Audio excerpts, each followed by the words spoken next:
Hola, buenos días. Estamos en una nueva edición de la serie de podcast Toma Tierra y hoy es mi primer podcast, tengo que decirlo, y estoy muy contento porque estoy con los hermanos Javier y Manolo Niembro. Son dos cabraliegos de pro del pueblo de Asiegu.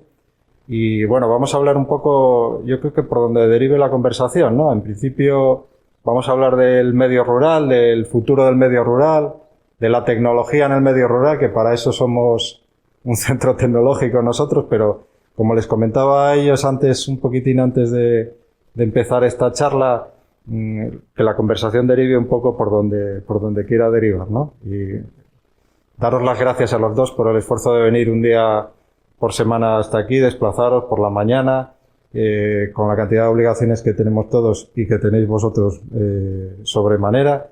Y nada, bueno, vamos a comenzar a charlar un poquitín. Lo que sí me gustaría, yo conozco vuestra historia porque os conocía de antes, de oídas, digamos, y cuando me comentó Emilio de hacer este podcast, pues bueno, me estuve informando un poquitín, leyendo un poquitín de vosotros, que aparecéis bastante en los medios de comunicación. Pero bueno, quería que comentarais un poquitín cuál es vuestra historia, la historia desde el pueblo hasta la universidad, vuelta de la universidad al pueblo, y un poquitín esas raíces vuestras, ¿no? Un poquitín esa historia que os lleva de ida y vuelta del pueblo hacia la ciudad y de la ciudad al pueblo. No sé, que queráis, Javier o Manolo. Bueno, pues yo mismo empiezo, rompo el hielo. Sí, es una historia de ida y vuelta, ¿no? Porque, bueno, somos hijos de una familia campesina, criados, bueno, allí con nuestros padres y sobre todo con mi abuela Guillermina también, que es un poco el buque insignia nuestro. Y bueno, como cualquier familia campesina de los años 80, pues la aspiración era poder estudiar los hijos y bueno, tuvimos la oportunidad de estar internos en la Universidad Laboral, realizando el BUC y el COU. Y luego de Gijón pues saltamos a Oviedo y bueno, Manolo se fue primero que yo porque tiene 3 años más, bueno, a la Facultad de Derecho. Y yo empecé relaciones laborales. Y bueno, en esa época pues fue también donde empezamos a arreglar la casa de nuestra abuela Guillermina, que hoy en día es una casa de aldea, la Casa Pamirandi, y también fue donde empezamos a ver una oportunidad de desarrollar el turismo rural, que de aquella, bueno, pues está, ¿no?, empezando ya después del inicio de Taramundi, pues a tener éxito, ¿no?, en Asturias. Y en concreto en Cabrales, donde ha sido, bueno, pues era una aldea, ¿no?, que estaba fuera del circuito, entre comillas, turístico, porque al final los turistas iban a Arenas, Carreña, en fin. Sí, lo más conocido de... Claro, y Asiego, pues no, en aquella época el que subía casi perdido, ¿no?, a Asiego, ¿no? Y bueno, pues fue ahí donde también hubo un cambio importante, porque al final Manolo, que ya estaba en cuarto de Derecho, pues decide abandonar, y yo, que también me quedaban pocas asignaturas para terminar relaciones laborales, pues lo sigo y decidimos buscar una formación no para irnos de la aldea a la ciudad, sino para volver de la ciudad a la aldea. Y es ahí donde, bueno, pues conectamos con el plan de estudios del 95 de geografía, y bueno, pues un día me dijo, con el programa de la licenciatura de geografía, esto es lo que necesitamos nosotros, ¿no? Estudiar para volver a Asiego y desarrollar todas estas ideas que tenemos sobre el turismo rural. O sea que vosotros abandonáis lo que estabais estudiando, Derecho, Relaciones Laborales, un poco, y al final es un clásico esto también, ¿no? Suele pasar a veces que estás a punto de acabar y debe de ser cuanto más estás harto ya del tema y lo dejas. Y entonces decidís juntos abandonar eso y comenzar geografía, pero ya con vistas a volver a Asiego. Sí, con la idea de poder desarrollar esas, bueno, pues el concepto de la geografía, ¿no? En Asiego, en la ruta que empezamos ya en el año 99, cuando éramos estudiantes de segundo de geografía, y bueno, con todas esas inquietudes, ¿no?, que teníamos sobre cómo desarrollar ese concepto que entendíamos nosotros de turismo rural, el original, es decir, el no solo tener una casa de alojamiento o dar un alojamiento a la gente, sino sobre todo también darle una serie de servicios, en este caso también culturales, y vincular todo eso a la cultura campesina de allí de Asiego y de nuestra propia familia, ¿no? porque mi padre hacía sidra y bueno, también se hizo queso en nuestra casa, ¿no? Entonces, bueno. Relacionado con esto, me resulta curioso porque yo que tengo unos años ya, para mi desgracia, trabajé soy informático de formación, pero trabajé también en el tema TIC en turismo, en mis inicios, antes de, cuando era joven, digamos, finales de los 80, principios de los 90. Y participé en el desarrollo de una especie de central de reservas que se quiso hacer en el Principado en el tema rural, ¿no? Y me llamaba la atención, era en el inicio todavía no había llegado el boom, pero era el inicio del turismo rural en Asturias. Habían empezado a hacer casas de aldea, sobre todo en la zona del occidente.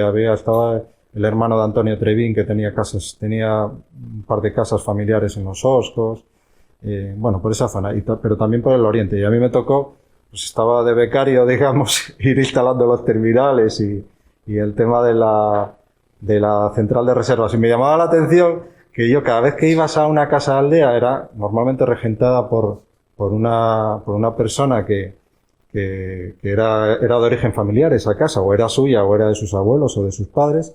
Siempre te ofrecía algún producto, o bien sidra, o bien queso, o bien algo hecho ahí en casa. O sea que ellos, y igual que me lo ofrecían a mí, que iba con el tema de la central de reservas, lo tenían para ofrecerlo a los turistas, a los que se iban a alojar allí, ¿no?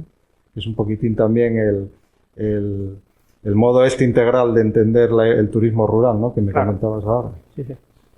Continúa, perdona, No. Javier, que te corté. No, y bueno, así es como cuando terminamos ya los estudios en la Facultad de Geografía, pues decidimos ya instalarnos de nuevo después de muchos años de Oviedo, Gijón, varios años, en Asiego, y ahí es donde, bueno, pues desarrollamos la actividad principal, que es la ruta del queso y la sidra, que ya os digo que desde el 99 que empezamos con ella, y bueno, poco a poco luego fuimos complicándonos, ¿no? Realmente la vida con nuevas actividades. Coméntanos un poquitín, Manolo, en qué consiste esto de la ruta este turismo un poco integral que fuisteis creando con el tiempo allí. Pues sí, bueno, yo quiero también ampliar un poquitín lo que comentó Javier para enlazar ahora en qué consiste esta forma, el concepto de turismo, que es el concepto original del turismo rural en Francia. Vamos, que lo que pasa que aquí digamos que se turistizó más y se fue abandonando lo otro. De hecho, tú tenías vacas, y la casa rural pues iba a ser una renta complementaria de la ganadería que tuvieras en casa. Pero aquí pues, lo que haces es vender las vacas y poner 2 casas rurales. Entonces tiende a esa especialización, que era justamente lo contrario que necesita el campo, que es la pluriactividad.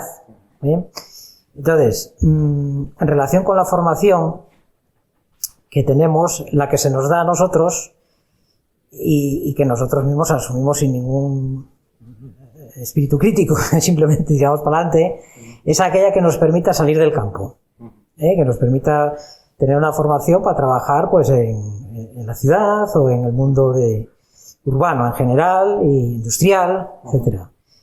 Y nosotros pues lo que hacemos es abandonar, porque el turismo rural nos lo pide, abandonar esa formación, que no es que no sea una formación importante, interesante y que no estimemos, porque sobre todo en algunas partes del derecho a mí me interesa muchísimo, porque me gustan, sobre filosofía, derecho civil, este tipo de cosas, y además nos permiten también explicar el campo en base a instituciones jurídicas, las tradicionales y sustituidas luego por las actuales. Sí, os ayudaría también con el tema de reglamentos y de normativas y demás, que son muy importantes. Sí, ¿vale? Sí.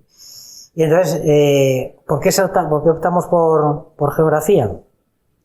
Porque la geografía también tiene muchas similitudes con el mundo y la mentalidad campesina. Es decir, la geografía trata de explicar el territorio a través de la parte visible, que es el paisaje en toda su complejidad. En la parte natural, en la componente natural, y en la componente social, cultural, también al mismo tiempo. Y el campesino lo que trata es de vivir de su tierra en el campo con todos los recursos que ella pueda aportar, que no es uno, sino que son muchos y que se van complementando. Entonces tiene esa esa integridad y esa complejidad. Entonces la ruta al queso y la sidra, bueno, lo primero, la casa rural pues surge en un momento en que, bueno, es lo que nos conecta, lo que nos lleva al turismo rural, en un momento en que hacía falta alojamientos. Era un momento en que, bueno, en los picos de Europa existía un turismo montañero, no era un turismo rural, era un turismo montañero. Se crea, bueno, uno de los primeros campings de montaña en Arenas de Cabrales. Casi siempre hablaban de un turismo de mochileros, siempre se hablaba de ese tipo de turismo en aquella época, pero a partir de los años 90, pues hay un boom turístico donde las pensiones ya se convierten en hoteles, donde las casas se convierten en casas rurales y crece mucho ahí el turismo, ¿no? Y entonces el alojamiento es la base. Para poder ir a una aldea tienes que tener dónde quedarte. Sí. Y entonces aparece, en nuestro caso por lo menos, aparece una oferta que se da para aquella gente, sobre todo cuando ya estaban saturados, llenos los alojamientos, digamos, más de los pueblos más centrales, como Arenas de Cabrales, Carreña, etcétera, y así es como empieza el alojamiento. Pero claro, en el concepto de turismo integral, rural, francés, de origen francés, pues no consiste solo en dar alojamiento, sino que tienes que darle comida, tienes que darle actividades, y el turismo tiene que ser un motor que tire del campo, de las otras actividades del campo, ¿no? Y ahí es donde empezamos a ver qué tipo de actividades pueden ser. En nuestro caso, pues son actividades de transmisión, de divulgación de la cultura campesina, pero de producción también, sidra, villaxalda, y todas estas, de manera que se va complicando todo de una forma extraordinaria. Es el concepto de casería, de aprovechamiento integral de los recursos, y que es difícil de gestionar también. Sí, es un poco la idea, pues lo que siempre fue el campo, ¿no? La gente en el campo no se dedicaba solo a plantar patatas no solo tenía vacas, era un poco integral, ¿no? Se tenía ganado, se cultivaba, y un poco se vivía de todo eso, ¿no? Se comía de lo que se cultivaba, se vendían cosas, se tenía ganado, dependiendo de la zona de carne o de leche, y era un poco el concepto más integral, que luego es verdad que se fue perdiendo, ¿no? Y que ya la culminación de la pérdida de todo esto es lo que comentas, que yo creo que es muy acertado, y yo lo viví en la central esta de reservas, que la gente lo que pretendía era abandonar los trabajos tradicionales del campo por el turismo, como si fuera el santo grial, ¿no? Que viniera a solucionar todos los problemas económicos y de pobreza que se vivía Sí, se impone la idea de que hay que elegir una actividad que te permita vivir. Eso es. Una sola actividad que te permita vivir. Y eso en el campo no es posible, porque no se llega a la escala necesaria para, muchas veces, ¿no? Para poder vivir exclusivamente, no sé, de una sola ganadería o de alojamientos, bueno, o te complica mucho la vida y requiere muchas inversiones y estás desaprovechando otros muchos recursos satélites que podrían complementar o evitar hacer esas inversiones y asumir menos riesgos también. Sí, exacto. Y además es un poco el concepto de agricultura, o de más que agricultura, de tratamiento de lo rural y del campo de manera extensiva y no intensiva.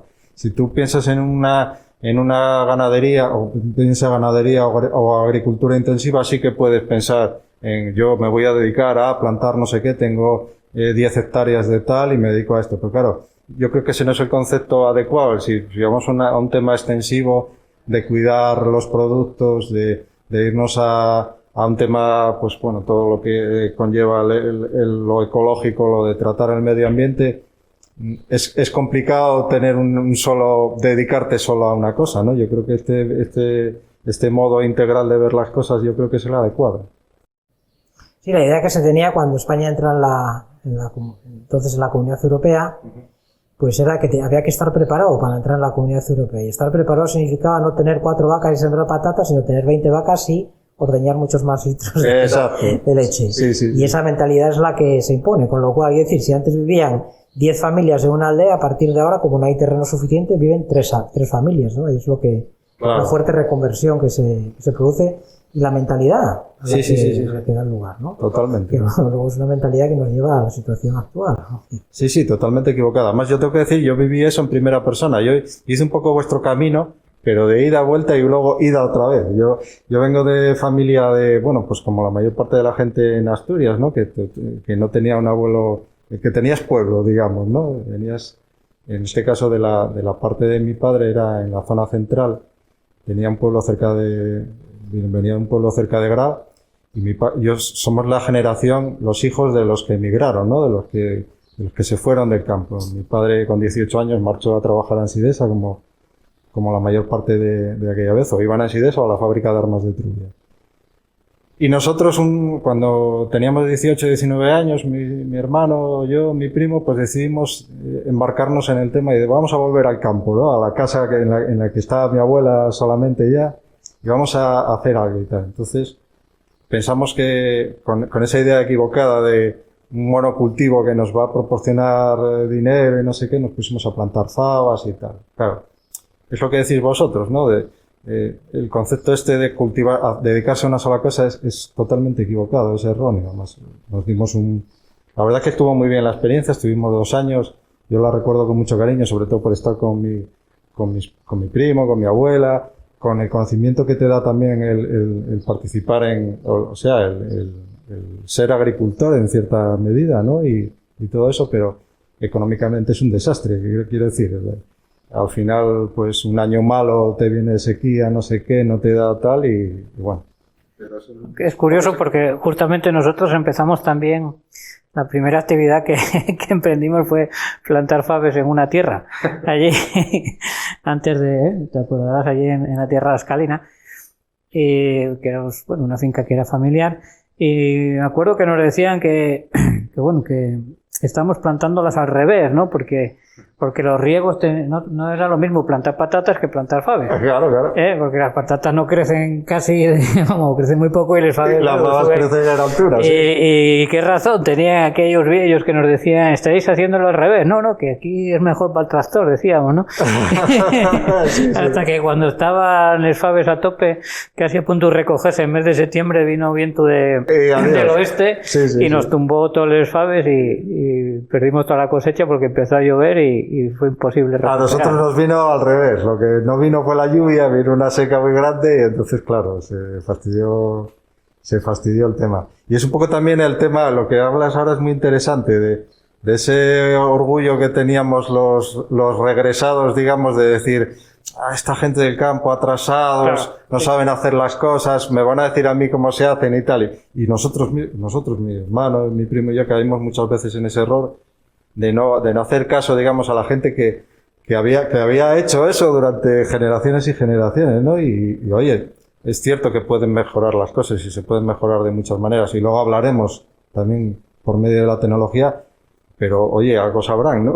Claro, es que precisamente es eso, ¿no? Que pensamos que porque usamos el tractor ya los vientos dominantes y los tipos de tiempo que se suceden, pues ya no son los mismos. Y claro que son los mismos y la gente sabía en qué sitio se podía plantar y en un collao, como plantamos nosotros, con dominante oeste, pues evidentemente teníamos muchas posibilidades de que pasara lo que pasó. Entonces es un buen ejemplo de cómo pues no tener en cuenta, ¿no? El conocimiento campesino de siglos de experiencia, pues y bueno, pues también la juventud, ¿no? Que es muy atrevida.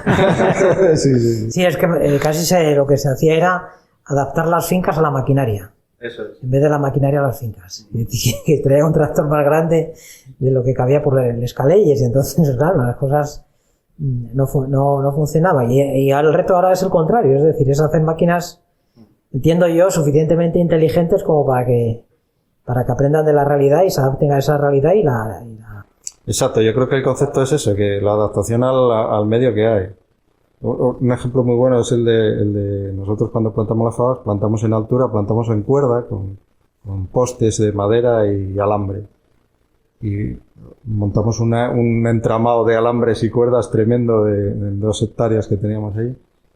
Y con lo que no contamos, claro, es que por allí los vecinos tenían ganado y las vacas pues iban a la fuella de tal y cada poco se nos metían las vacas ahí y se enredaban, un problema tremendo. Bueno, tema que, claro, pagas la novatada de ese pues, ¿no? Comentarme un poquitín, además, estuve leyendo también lo que supuso el tema de los premios Princesa de Asturias en el año 2019, creo que fue, ¿no? ¿Cómo fue el tema ese?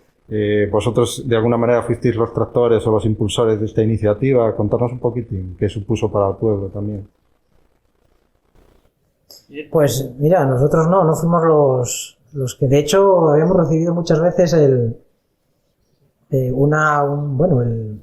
la convocatoria de premios del reglamento de la fundación, ya entonces todavía de Príncipe, era Princesa, y la verdad es que nunca nos habíamos planteado presentar la candidatura a nosotros, no sé, porque cómo nos vamos a decir a nosotros mismos que nos premien a nosotros, ¿no?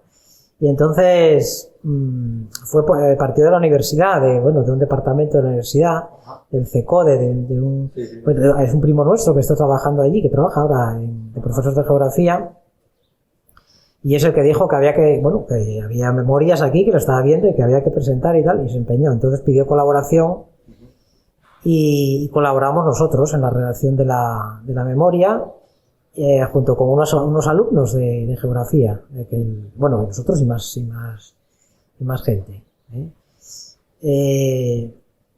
Pues ahí fue muy interesante lo de hacer la memoria, verdaderamente fue muy interesante porque, sobre todo Javier, que se acuerda mejor de todos los detalles que yo, pues conseguimos un poco escribir tantas historias que habíamos tenido a lo largo de los años y ponerlas sobre papel, que es un poco, realmente sí que es una memoria de las cosas que hicimos. Y bueno, luego las otras implicaciones, pues igual Javier los puede contar. Bueno, al final, pues hombre, fue una satisfacción, ¿no? Para la mayoría, por lo menos, de la gente que vivimos allí, el hecho de haber recibido ese premio y ese reconocimiento, ¿no? Porque al final es un modelo de desarrollo local, ¿no? Lo que se premió. La memoria estaba estructurada en 3 partes, que eran, las herencias, desde el gigante Asiego hasta, como quien dice, ¿no? Todo lo que fue sucediendo, ¿no? A lo largo de los siglos de la aldea. Luego los hechos que resumía y que era el punto más fuerte, ¿no? De los últimos 20 y pocos años de actividad, donde nosotros, además de desarrollar nuestra propia actividad empresarial, por decirlo de alguna forma, pues también estuvimos siempre implicados, ¿no? En muchas, impulsando, ¿no? Muchas actividades, tanto en el proceso de concentración parcelaria con un proyecto de ordenación del territorio, que fue una de las partes más importantes a tener en cuenta en la candidatura, como otras actividades, ¿no? Que fuimos, promoviendo, ¿no? De alguna forma allí en Asiego, y hasta el punto de que ahora mismo se recuperó una asociación que habíamos también impulsado en el año 2000 y que durante unos años estuvo ahí parada y que ahora mismo está de nuevo funcionando, ¿no? Y luego la tercera parte son las propuestas de futuro, ¿no? Digamos, los proyectos, con la idea de, aparte de el dinero que te dan, invertirlo, lógicamente, ¿no? En el desarrollo de Asiego, pero en tener también, no solamente una idea de lo que fue y de lo que hicimos, sino también una proyección de futuro y unos planes de futuro. Un plan, ¿no? de futuro para poder seguir desarrollando ideas, ¿no? En el territorio, ¿no? En Asiego, en este caso. Entonces, yo creo que más y que menos es un poco también un premio de autoestima, ¿no? Para poder seguir avanzando y... Como un estímulo para... Sí, es un estímulo. De reconocimiento. Sí. Y como, lo que pasa es que también os tocó vivir una época mala en ese sentido, porque fue Pueblo Ejemplar de 2019 y luego ya empezó todo el tema de la pandemia. Entonces, la repercusión un poco de cara al exterior igual se vio mermada por este tema, ¿no? Sí, que era además, yo creo que la principal baza. Claro, aprovechar esa inmediatez del premio, eso... Sí, porque efectivamente el premio es un reconocimiento, una forma de trabajar, y eso te da mucha satisfacción, ¿no? Y luego, aparte de eso, lo que queríamos era pues visibilizarlo, que se viera no solo en las instituciones que lo reconocen, sino en la sociedad, y que fuera una campaña publicitaria pues fuerte, no Eso solamente es. para ciego, Hablando en plata, que la gente que Sí, sea sí. un medio de salir al exterior. Sí, yo no lo oculto, quiero decir, Claro. es necesario, no sé, todo el despegue turístico de los picos de Europa, bueno, una parte muy importante tiene que ver con la Vuelta Ciclista a España, Claro, los lagos, claro. ¿no? Entonces, La subida a los lagos. de los lagos y de Asturias, porque eso repercute al conjunto de Asturias, empezó a repercutir, ¿no? Pues esto también queríamos que fuera para Sieu y para Cabrales y para los picos, en fin, sería bueno para todos, ¿no? Y empezó mal la cosa, porque aquel día llovió muchísimo. Entonces aquello ya, pues eso, y luego la tormenta que vino después, que es en la que estamos, pues fue mucho peor, ¿no? De todas maneras, gente va y va motivada por el Sí, notáis que tuvo su influencia. Sí, sí. Bueno, pues mira, Colin, por lo menos que este tipo de cosas no se queden solo en el tema, lo que decís, ¿no? Que se queden solo en el tema institucional, que oye, es importante, pero al final lo que es importante realmente para la gente del pueblo es que eso tenga una repercusión en que la gente lo conozca y vaya y os conozca a vosotros y al resto del pueblo, ¿no? Yo creo que además es uno de los premios de la Fundación que efectivamente tiene mayor incidencia en el campo de promoción, de una Claro. aldea de aquí, de otra aldea del occidente, de otra aldea del centro, de donde sea, pues siempre es interesante por eso, porque siempre va a dar a conocer la parte rural de Asturias casi siempre, ¿no? Entonces, bueno, es positivo, vamos, desde mi punto de vista. Vosotros en negocio familiar, digamos, que regentáis, ¿qué tenéis? Tenéis sidrería, hacéis sidra, también tenéis un yagar. ¿Qué más cosas hacéis? ¿Hacéis las visitas guiadas por allí, me parece que vais por una cueva también a explicar a la gente cómo se hace el queso Cabrales, el tema etnográfico? Contarnos un poquitín cómo se desarrolla una visita de estas, de vuestra ruta. Bueno, pues nosotros tenemos, sí, efectivamente, ese concepto de casería engloba muchas actividades. Como dicen los críos nuestros, pues trabajamos en los 3 sectores. Los 3 sectores. En la parte agrícola y ganadera, porque tenemos la producción de manzana. Vosotros producís manzana también. Sí, producimos la manzana, de hecho, en ecológico. Tenemos unos 500 árboles en 4 pumaradas, 4 o 5, porque también hay alguna otra más pequeña que también utilizamos. Y oveja xalda. En ganadería tenemos esta oveja, esta raza, que además va ligada a las propias pumaradas. Es una producción en la que se integra ganadería y producción de fruta. La oveja, digamos que el objetivo principal es producir manzana y lo complementa la oveja, que da también una producción, pero hace sobre todo un trabajo importante, que es la limpieza de las fincas y abonar. Estamos haciéndolo de esta manera, ¿no? Luego tenemos la parte de transformación, tenemos un yagar de sidra, que de momento no lo tenemos certificado como ecológico, pero vamos a hacerlo ya, porque las pumaradas ya están, ya dependemos solo de la materia prima nuestra, o sea, no de la compra, generalmente ya no tenemos que comprar manzana afuera, entonces seguramente que lo haremos la próxima temporada la sidra será ecológica también.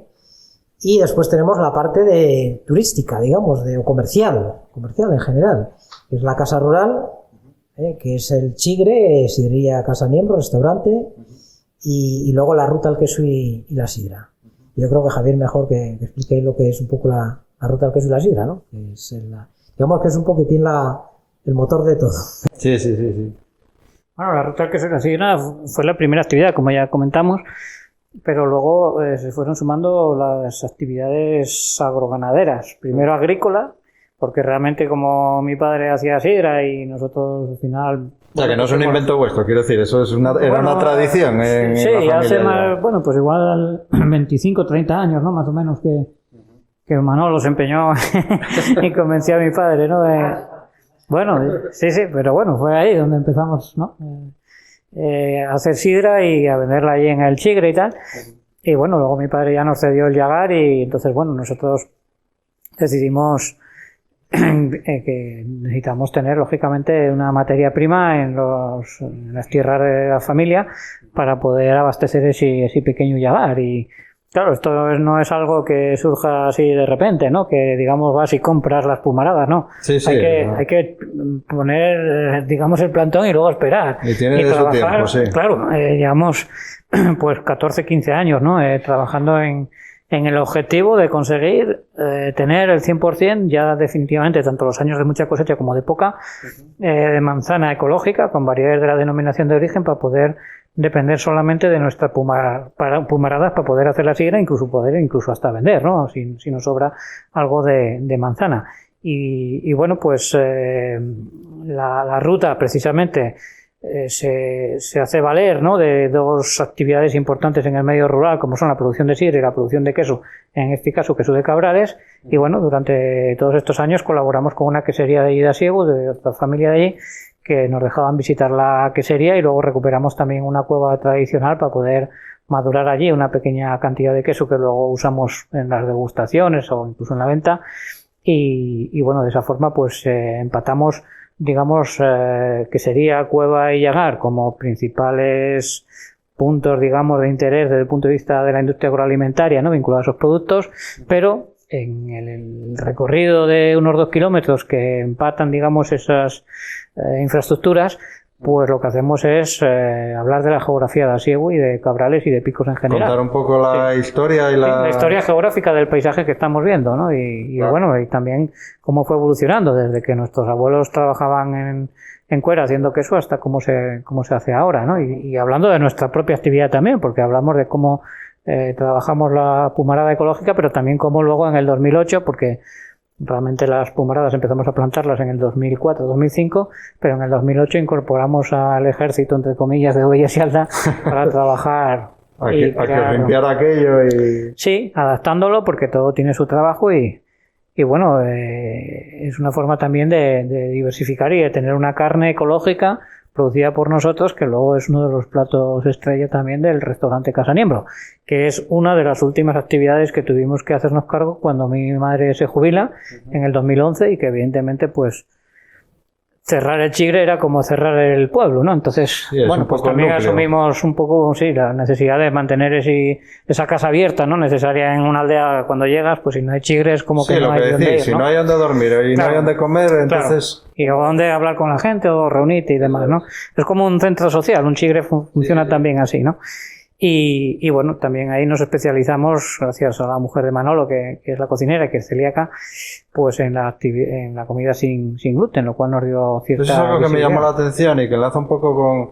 Bueno, yo la verdad es que lo desconocía, el tema este de la fama que tenéis con el tema de la comida sin gluten para celíacos, porque lo que más se oye, digamos, es el tema de la parte de Cangas de Narcea y tal, que bueno, a raíz de que salió un montón de medios de comunicación y tal, pero la parte vuestra, esta especialidad en comida para celíacos, yo creo que es muy interesante, ¿no? Y seguramente atraerá visitantes también este tema.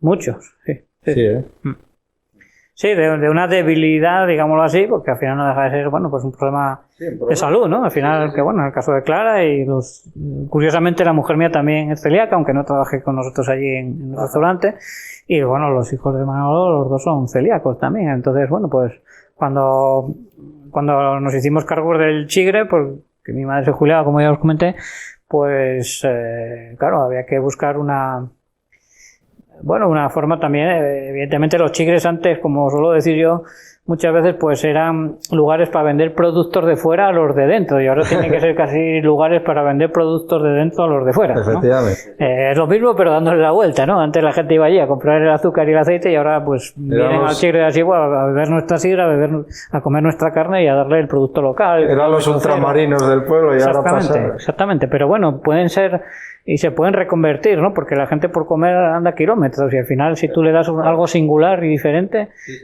pues evidentemente va a ir a comerlo, a disfrutarlo, ¿no? Y bueno, pues como digo, el tema de celiaquía pues se planteó con cómo vamos a hacer un sitio para comer donde no pueda comer la familia. Sí, era un poco la necesidad de virtud, ¿no? Sí, y entonces ya, bueno, pues fue Clara la que realmente apostó por hacer toda la carta 100% libre de gluten. Como tuvimos que cambiar todas las instalaciones, pues empezamos desde cero con hornos y demás. Y bueno, poco a poco, pues la verdad es que... Y al final es algo también que, o sea, vale para todo el mundo, sí, porque el que no lo sabe... Celíacos y no celíacos. Claro. No... Pero hoy con todo el tema también de las, pues aplicaciones, ¿no? Para comer sin gluten y demás, eso te da también una visibilidad que claro. Es importante, porque la gente pone... Estás en Cabrales o en Los Picos, comer sin gluten y te salen varios y entre ellos estamos nosotros. Sí, entras en guías, entras lo que dices tú en aplicaciones, entras en un montón en un circuito, al final es un circuito. Sí, la tecnología aplicada al chigre también, ¿no? Ajá, sí.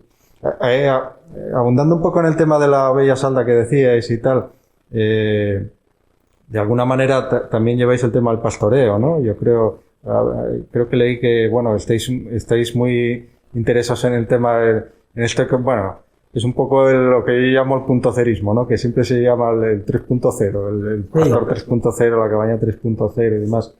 Este tema que a mí me parece muy interesante también es una manera de integrar lo antiguo y lo moderno, ¿no? De buscar un poquitín de qué manera se puede entrar en el siglo XXI y XXII en los métodos tradicionales y la cultura tradicional del pastoreo. Contarme un poquitín eso, ¿cómo veis vosotros lo del, pues, todo este tema del pastor 3.0, la cabaña 3.0, todo esto?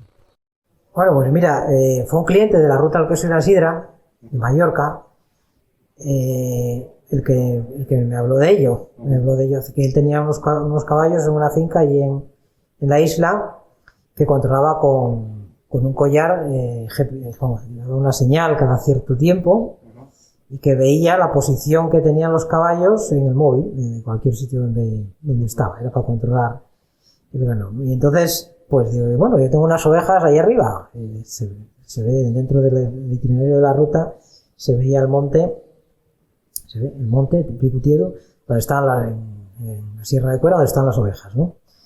Y yo también quisiera saber un poquitín, pues, a ver cómo podríamos hacer, y él al final nos vendió el sistema, un collar, y bueno, era una aplicación que tenías que pagar, no sé si eran 100 no sé qué euros al año, y entonces lo llevaba una oveja y tú sabías el itinerario que iban haciendo las ovejas cada día. Vale, tenías como una especie de oveja guía y... Sí, porque además son muy grupales. En general las ovejas, no tanto las cabras, pero las ovejas sí, y estas especialmente no se suelen desperdigar, suelen formar grupos porque es una raza también muy rústica, muy gremial, muy de... Sí, lo que se suele decir, donde va una van todas. Sí, las ovejas, eso además es un dicho que está clarísimo. Y entonces pues así lo tuvimos unos años, viendo cómo podíamos aplicar estas tecnologías, y nos permitía, bueno, voy a ver las ovejas, ¿a dónde voy a verlas? Allí, están allí, exactamente. Aunque luego descubrimos, a través de esto también, bueno, cosa que ya sabían los pastores de toda la vida, claro, cómo las ovejas, estas pues hacían cada día un itinerario de pastos, más o menos el mismo, parecido. Bueno, solían bajar cuando había mal tiempo, perder algo de altitud, solían dormir siempre en el mismo sitio, en fin, observamos todas estas cosas sin estar ahí al pie de las ovejas. Pero claro, luego entró otro factor en juego que hace que o estás al pie de las ovejas o las ovejas no pueden estar allí.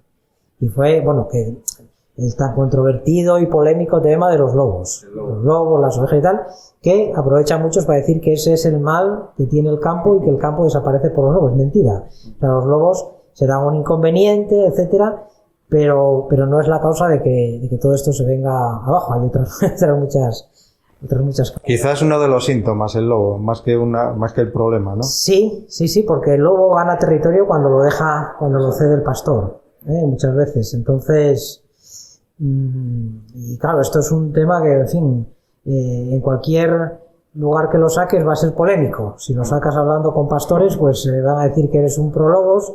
Si lo sacas hablando con grupos conservacionistas un tanto extremos, van a decir que eres antianimalista y todas estas cosas, ¿no? Entonces es muy complicado. Y yo por eso, es una cosa que me pidió la Nueva España, cuando cumplía, pues no sé, 80 años el periódico, creo que era, o no sé cuánto, creo que era eso, era hacer un artículo que le había comentado yo a Ramón Díaz sobre esto. Y dice, hazme el artículo ese, y ahí lo hicimos, entre Javier y yo, y entonces nos inventamos pues una cosa fantástica, el pastoreo 3.0. Entonces, ¿cómo podría ser, etcétera, con aplicaciones tecnológicas, con una organización y tal? Parece descabellado, pero no es tan descabellado. Es decir, se podrían hacer cosas. Seguramente que el pastoreo se puede mejorar mucho con la tecnología, si es que tiene interés que siga existiendo el pastoreo. Sí, Claro. Entonces, desde luego, volver a las formas de pastoreo más tradicionales, con todas las penurias, claro. Limitaciones y demás, eso es inviable. Sí, gente que tenía que pasarse en una cabaña de mala manera, X tiempo, alejado de todo y de todo. Claro.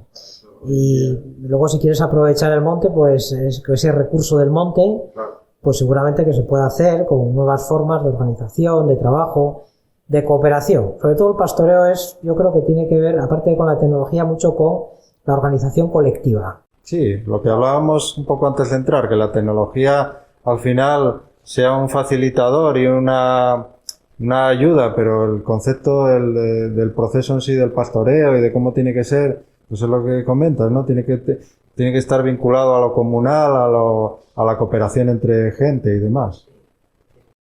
De hecho, bueno, se habla de los rebaños concejiles, ¿no? Aquellos rebaños que se formarían a partir de las aportaciones de diferentes propietarios, que seguramente tendría que haber unos pastores bien profesionalizados, que sean unos trabajos temporales, seguramente, pero que podría ser otra forma de gente, porque con el mismo sacrificio que alguien va a un refugio de montaña a regentarlo durante el verano, y eso tiene un cierto prestigio social, vamos, en el mundo de los montañeros, pues el guarda del refugio es toda una autoridad, claro. es un personaje, es todo, pues seguramente que si al pastor se le diera la misma importancia y consideración social, seguramente que habría que hacer una oposición para estar ahí los 3 meses. Claro, al final es una vinculación al territorio, es pensar que no estoy ahí porque, lo que hablábamos también. Porque no tengo más remedio, sino porque quiero y además tengo estos beneficios. Exactamente, no porque no me queda otro remedio, porque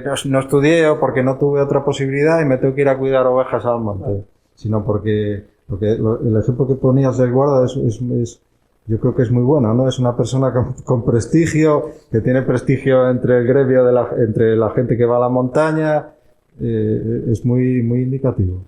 Oye, abundando un poquitín también en el tema yo llevo un poco el asco a mi sardina, ¿no? El tema de la tecnología. Os voy a preguntar una cosa, bueno, yo no sé si echándole un poco de imaginación, ¿no? Imaginaros que tenemos lo que llaman ahora un agujero de gusano, que podemos viajar en el tiempo y que nos plantamos en el 2050, por ejemplo, ¿no? En Asturias. ¿Cómo veis vosotros un poco todo? El pueblo, quiero decir, el medio rural, el asiego. ¿Cómo os imagináis? Dos preguntas en una. ¿Cómo os imagináis que sería asiego en el 2050? ¿Y cómo querríais que fuera? ¿Cómo veis que va a ser en el 2050, teniendo en cuenta la realidad que tenemos ahora? ¿Y cómo querríais que fuera? Es complicado, ¿eh? Habría que tener en cuenta a ver cómo va a evolucionar el cambio climático. Efectivamente. Y muchas otras cosas que hay. Sí. Yo pienso que van a seguir existiendo y que van a resistir, seguramente, y querer que sea que fuera, pues, luego, una forma de que la sociedad estuviese en una relación simbiótica con la naturaleza, es decir, que fuera algo que realmente avanzáramos en esa ecología integrada. Es decir, bueno, que es lo que realmente garantizaría la supervivencia del planeta en general, no solamente de una aldea, sino del mundo global, vamos, del planeta, ¿no?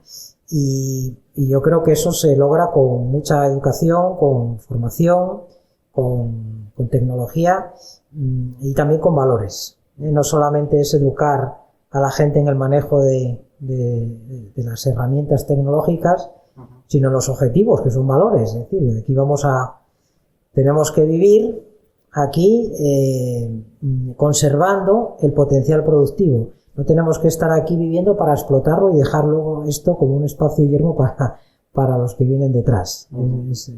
Claro, que es la gran la dicotomía en la que vive la sociedad actual, ¿no? De una economía puramente de depredación, capitalista, de concentración, de explotación de los recursos, etcétera, o una economía donde tienes que usar los recursos, pero no destruirlos, sino que se regeneren, etcétera. Estamos en ese momento ahora mismo de la transición ecológica, ¿no? Un poco lo que se hizo toda la vida, ¿no? La forma de trabajar el campo de toda la vida, que la gente lo veía como nadie se dedicaba a explotar de una manera tremenda y sin vistas en el futuro, ¿no? Se trataba de, incluso yo recuerdo en el pueblo de mi abuelo que se dejaba en barbecho la tierra para que se regenerara y demás, ¿no? Era un poquitín O se plantaba, ¿no? Porque, cuando, por ejemplo, yo cuento muchas veces la anécdota de que cuando un guaje nacía en una aldea, una guaja, ¿no? El padre lo celebraba plantando 10 árboles, ¿no? Y no los plantaba para el que acaba de nacer, sino para los hijos de ese recién nacido. Exacto. Para que tuviera 10 vigas para hacer una casa, quiere decir. El concepto de economía campesina es una economía cíclica y no se podía, tan fácil como de explicar como que no se podía comer todo el maíz que daba la tierra o todas las patatas, porque había que dejar una pequeña parte para sembrar. Sí. Eso es muy importante, pensar que no somos la última generación que va a vivir en ese territorio, sino que tenemos que dejar y que somos ya responsables, porque ya vamos teniendo una edad de coger el testigo de nuestros padres y también de dejar el futuro a nuestros hijos, ¿no? Yo creo que hay una oportunidad muy buena ahora, porque tenemos esa conciencia, digamos, ecológica o de coger lo bueno de lo tradicional, y también tenemos algo que yo creo que no ha habido hasta ahora, que es el aporte de la tecnología como un facilitador de verdad, no la tecnología por sí, sino como una ayuda de verdad, ¿no? Pues yo qué sé, desde el tema podemos pensar en muchas cosas, ¿no? En drones, en agricultura de precisión, en todo lo que queráis, ¿no? Pero que puede ayudar un poquitín, pero no a trabajar el campo de una manera intensiva, sino a esta explotación del campo de una manera sostenible a lo largo del tiempo, ¿no? Sí, nosotros en geografía conocimos una herramienta tecnológica muy importante, que son los SIG. Uh-huh. Esa integración de bases de datos y parte gráfica y tal, bueno, que está tan extendido ahora mismo en todo, la que se basa todo en tantas cosas. Sí. Y aquel profesor que nos lo enseñó, o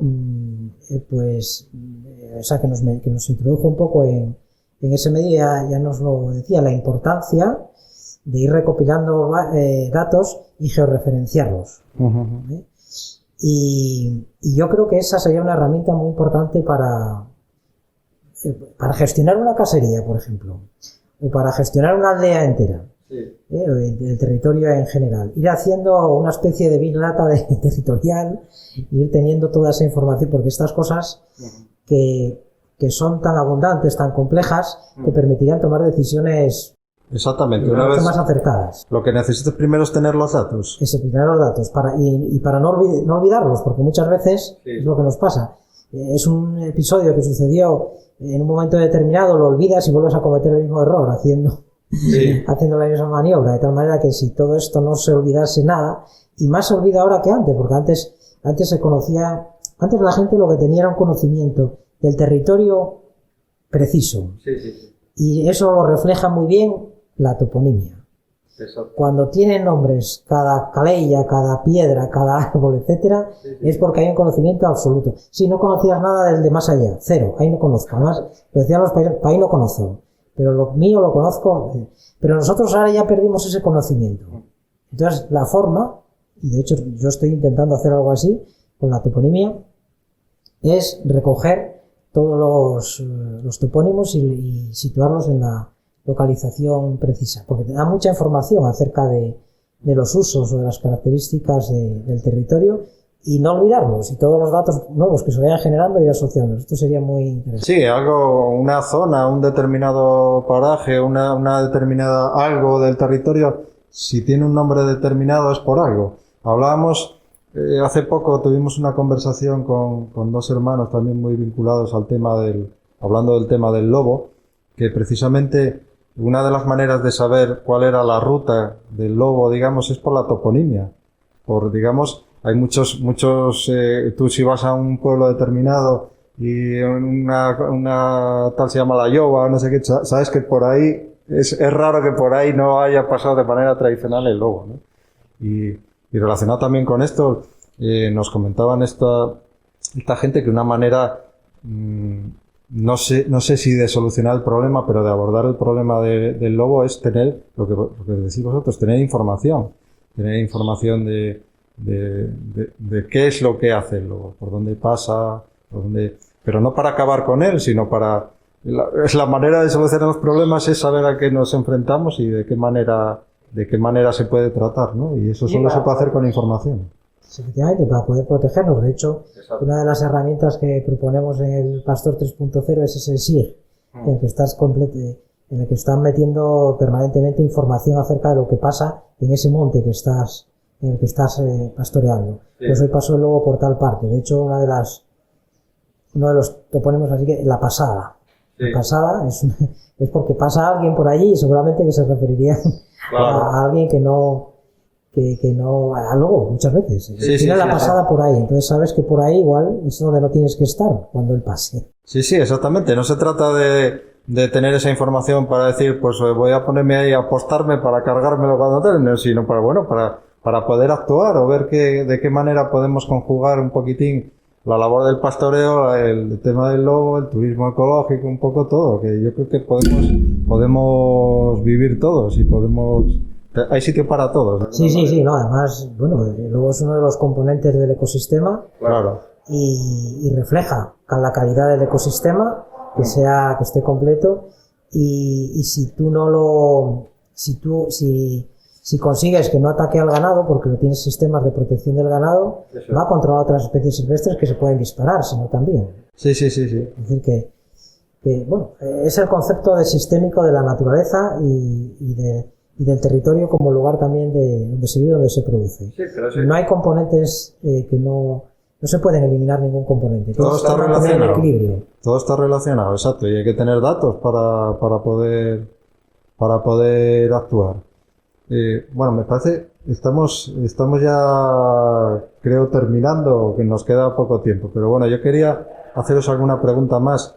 ¿Cómo veis el fenómeno bueno, yo lo llamo el neotecno-rural, ¿no? Que se ha puesto tan de moda con la pandemia. La gente que sobre todo son profesiones relacionadas con la tecnología, que no es que haya regresado al campo, sino que ha descubierto el campo y ha decidido que, bueno, lo que os digo, ¿no? La pandemia, pues de alguna manera ha provocado esto, ¿no? Que, oye, pues yo para trabajar desde casa prefiero trabajar en un sitio rural, en un ambiente rural, que tenga las condiciones adecuadas de comunicación, por supuesto, pero me voy para allí. ¿Cómo veis el fenómeno? ¿Lo veis beneficioso para el medio rural?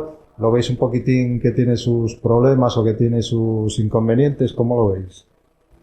Yo personalmente, vamos, muy beneficioso en el sentido de que cualquier incorporación, ¿no?, a la aldea de cualquier familia, vamos, es más que necesaria. Claro. En Asiego, por ejemplo, tenemos varios ejemplos, ¿no? Uno muy curioso es como, bueno, una pareja, ¿no? El inglés y ella americana, de Carolina del Norte exactamente, pues ella, a través de la fibra, ¿no?, que tenemos ya en Asiego, pues trabaja dando clases de inglés, curiosamente, en China.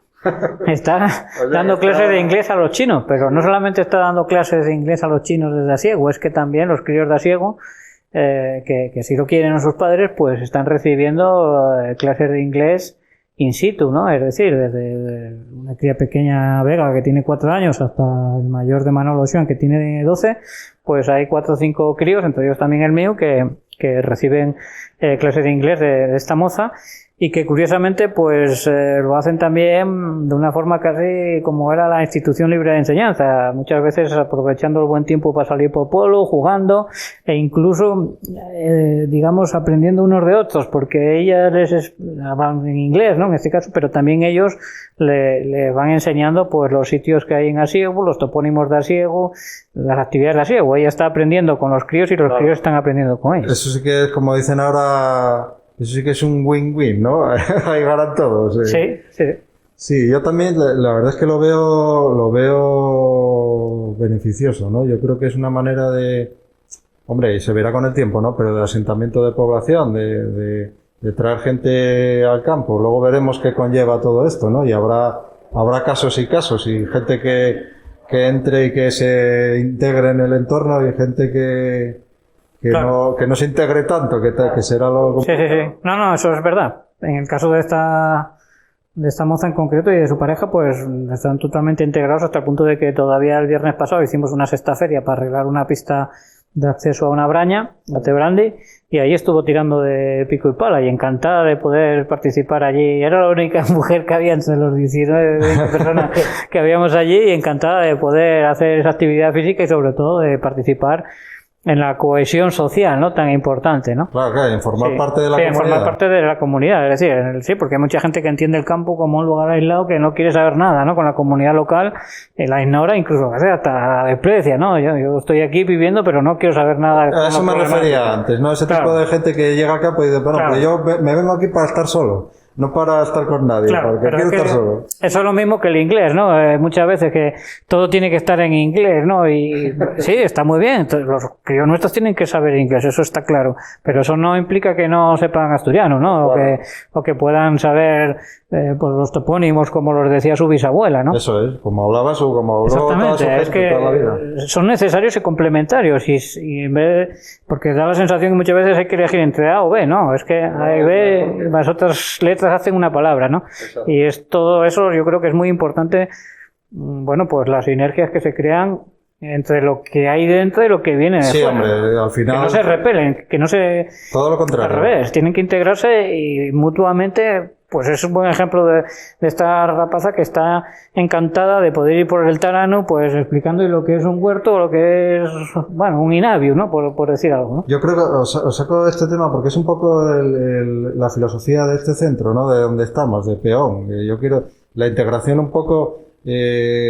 nosotros queremos que todo sea ganancia, pero para todo el mundo, ¿no? Para la gente de aquí del valle, para incluso los propios críos que tenemos aquí al lado en la escuela rural, ¿no? Que puedan beneficiarse de nuestra presencia aquí, pues con tecnología que nosotros le podemos aportar, con conocimiento que le podemos aportar, y que la gente de aquí del pueblo también pues se beneficie de ser pioneros en proyectos que nosotros de hecho ya estamos lanzando, como el tema de telemedicina y como otros proyectos que seguramente saldrán, ¿no? Y yo creo que eso es un poco lo que hablábamos del concepto de la tecnología, no como un fin en sí mismo, sino como un medio para mejorar la vida de las personas, que yo creo que es lo adecuado, ¿no? Sí, yo también creo que es positiva la llegada de gente, porque aporta diversidad. Y esto es lo más importante, lo que más enriquece es la diversidad. Pero también es verdad que se podrían dar fenómenos negativos, podrían llegar a dar si se produce ese fenómeno conocido como gentrificación. Se podría dar también eso. Lo deseable es que no se dé, pero la llegada de gente y gente con actividades diferentes a las tradicionales del campo es enriquecedor, siempre es positivo. Muy bien. Bueno, yo creo que tengo una última cuestión para acabar. Me parece que vamos un poco mal de tiempo. Que nos contaréis un poquitín, porque a mí yo desde el punto de vista personal me interesa, ¿no? El tema de la historia y tal. Ya sé que he estado leyendo un poco en Asigua, hay pruebas de asentamientos de hace 4.000 años o más. Que nos comentaréis un poquitín este aspecto, ¿no? De Asiego, vamos.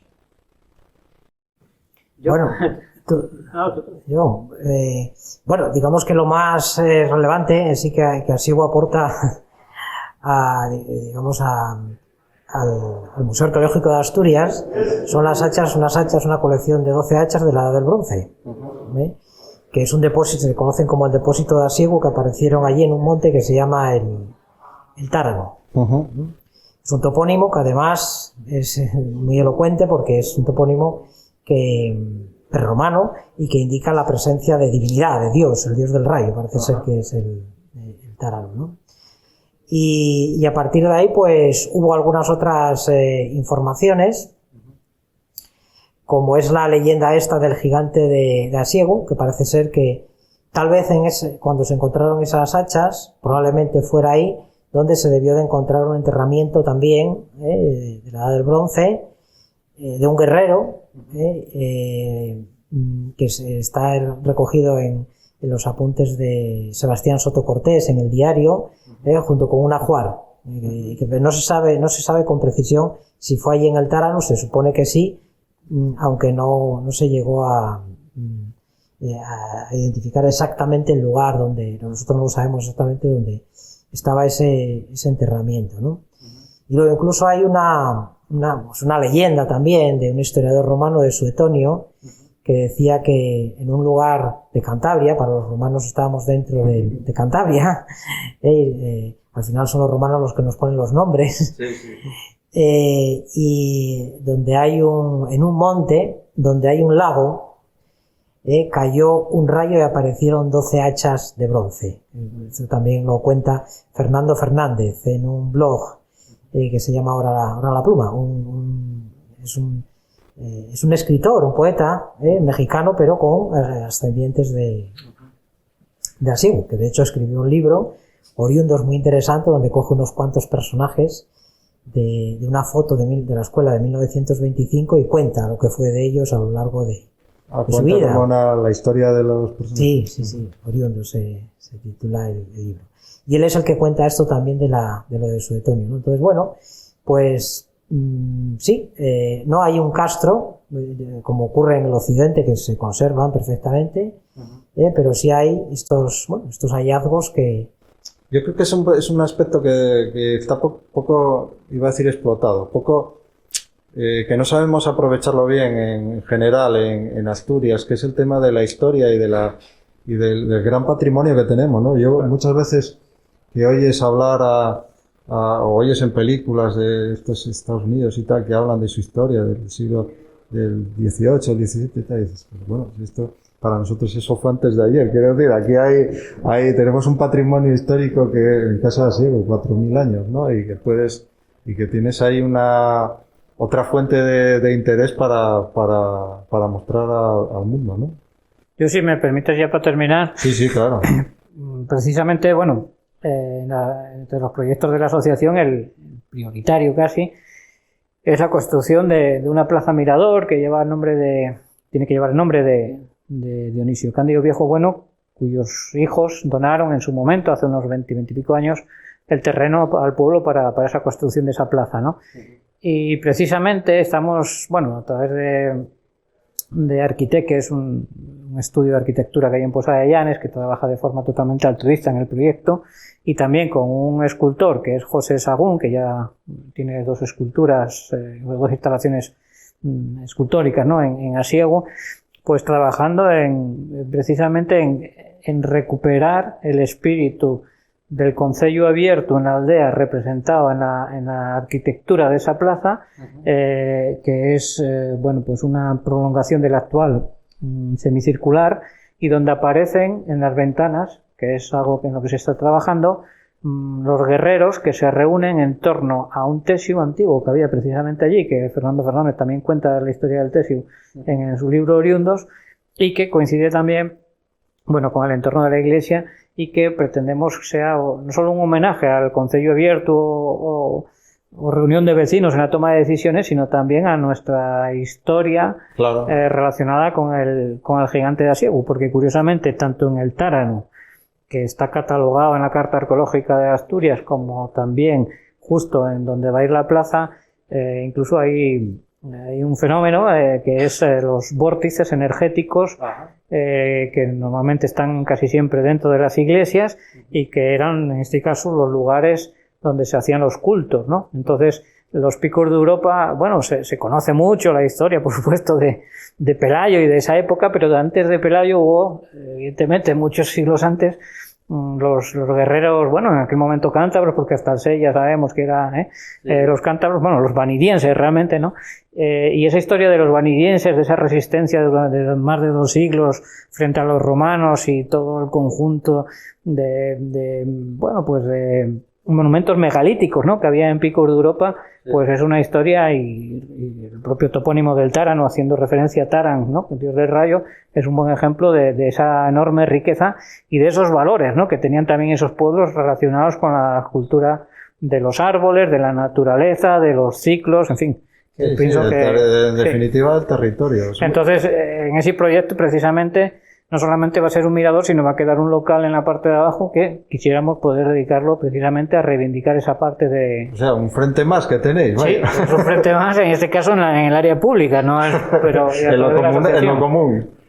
Pero precisamente buscando esa intrahistoria, ¿no? De la más arraigada de hace 4.000 años. Es muy interesante. Sí. A mí me interesa mucho todos estos temas relacionados. Yo que soy de la parte, como os comentaba antes, de la parte central, por herencia, digamos, familiar, soy un poco también del oriente por adopción, porque la familia de mi mujer es de la zona de Amieva. Y me llamó mucho la atención también el tema de que allí, bueno, en la parte de San Román y en otros sitios ahí cerca de Amieva hay tesus, al lado de las iglesias y tal. Es un árbol como con mucha historia, como muy místico, ¿no? Como ocurre en Vis. Si conoces Vis. Sí, claro. Bueno, pues la iglesia de Vis. Ahí al lado, sí. Bueno, pues la iglesia de Vis, que la estuve visitando hace poco, tiene un vórtice en el interior de la iglesia. Sí. Y tiene un tesio justo al lado de la iglesia. Además es que este es un sitio, si te das cuenta que es una pequeña colina, es el lugar, ¿no? Sí. Como ocurre en Bermiego y en otros exactamente, como el tesio de Bermiego. Claro. Son sitios además muy peculiares y que estás allí, tiene una tranquilidad especial. Sí, pues esa parte espiritual que, bueno, que hay gente que puede decir que, bueno, es una patochada, puede decirlo, pero también es un recurso. Y yo creo que cuando tú relacionas los tesios con todo esto, pues al final la gente también, pienso a la gente que tenga sensibilidad por esa parte de la historia y de esa parte cultural, ¿no? Más arraigada a la tierra. Hombre. Es un recurso muy interesante. Solo hay que ver la cantidad de gente que va a Bermiego a ver el tesio. Es un reclamo tremendo, ¿no? Hay en Poca también Taranes. En Taranes, sí. Otra iglesia que tiene la misma característica. Sí. Y también está en una pequeña colina. A mí me llamó la atención un poco eso, que en la zona del oriente hay un montón de sitios así con este tipo de... Sí, porque Picos de Europa está considerado como una de las mayores concentraciones de monumentos megalíticos de Europa, dicen. El mismo Coyo Pandévano, hay un dolmen esquilmado allí que se ve todavía donde estaba y coincide también con un vórtice. Sí, bueno, es verdad. Es muy interesante. Pasa que, claro, si tú eso no lo pones en valor, pasa totalmente desapercibido. Si tú le pones letra un poco a ese recurso, pues la gente ya... Es un poco lo que comentaba antes, ¿no? Que en otros sitios del mundo, digamos, ponen en valor la historia, que está bien también, la historia de 200 años, de hace 300 años. Pero bueno, nosotros... Hay que decirlo, tenemos un patrimonio cultural histórico de mucho más allá, ¿no? Sí. Que yo creo que hay que poner en valor también para que la gente lo conozca y para poner en valor al final el territorio, ¿no? Que es un poco lo que... Forma parte del territorio. Exactamente, es el territorio. Y es una suma, ¿qué haces? Estás sumando, ya tienes un gran paisaje, encima le pones una historia al paisaje. Exacto. Una historia más, ¿no? Bueno, y podríamos hablar mucho, luego el tema de hórreos y demás, claro. y de patrimonio de este tipo, ¿no? Pero bueno. Yo creo que casi lo vamos a dejar aquí. Yo os agradezco mucho a los dos lo que os comentaba al principio, la molestia de venir hasta aquí, que es un viaje largo, que es por semana, con todos los frentes que tenéis, que hablamos de algunos de ellos, y los que estáis abriendo, que habíais tenido un hueco para venir a contarnos esto, pues nada, muy agradecido y que os esperamos cuando queráis. Pues nada, nosotros muy agradecidos también a esta casa y... Sí, muchas gracias por habernos invitado, hombre. Por habernos invitado y contar con nosotros, encantados de colaborar. Y que yo creo que seguramente colaboraremos en algún proyecto con vosotros. Sí, de hecho en la telemedicina ya estamos y en más colaborando y ojalá sean muchos, porque para nosotros, por supuesto, es... Bueno, este centro va a ser una herramienta importante, seguramente, en el futuro y habrá ocasiones para colaborar. Seguro. Pues nada, muchísimas gracias.